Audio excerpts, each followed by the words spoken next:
বাংলাদেশের জন্য ৫টি বড় ঝুঁকি শনাক্ত করেছে ওয়ার্ল্ড ইকোনমিক ফোরাম। এর মধ্যে শীর্ষে রয়েছে উচ্চ মূল্যস্ফীতি। সংস্থাটির ২০২৫ সালের বৈশ্বিক ঝুঁকি প্রতিবেদনে উঠে এসেছে এসব তথ্য। ৯০০-র বেশি বিশেষজ্ঞের মতের ভিত্তিতে তৈরি হয়েছে এই রিপোর্ট। দেশভিত্তিক ঝুঁকি চিহ্নিতে নির্বাহী মতামত নিয়ে ধারণাভিত্তিক জরিপ চালায় ওয়ার্ল্ড ইকোনমিক ফোরাম। অংশগ্রহণকারীদের কাছে জানতে চাওয়া হয় আগামী ২ বছরে বড় চ্যালেঞ্জগুলো নিয়ে। ৩৪টির তালিকা থেকে বাছাই করা হয় ৫টি প্রধান ঝুঁকি।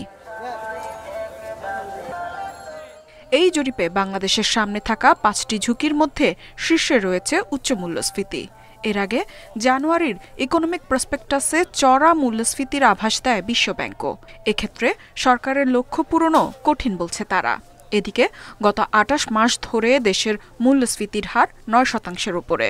ডিসেম্বরে খাদ্য মূল্যস্ফীতি ছিল প্রায় ১৩%। এছাড়া বেকারত্ব ও অর্থনৈতিক মন্দার কথাও বলা হয়েছে WEF এর প্রতিবেদনে। কারণ হিসেবে মুদ্রার অবমূল্যায়ন, রিজার্ভ, বিনিয়োগ ও ব্যবসা প্রবৃদ্ধি কমার কথা বলছে তারা। রিপোর্টটিতে বড় পরিসরে রয়েছে বৈরী আবহাওয়া ও পরিবেশ দূষণের প্রসঙ্গও।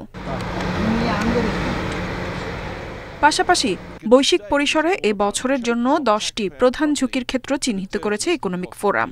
এতে জলবায়ু, সামাজিক ও অর্থনৈতিক প্রসঙ্গ ছাপিয়ে বড় ঝুঁকি হয়ে দাঁড়াতে পারে রাষ্ট্রভিত্তিক সশস্ত্র সংঘাত। অথচ 2 বছর আগেও বাস্তবতা ছিল ভিন্ন। ইফাত আরা, ইন্ডিপেন্ডেন্ট নিউজ।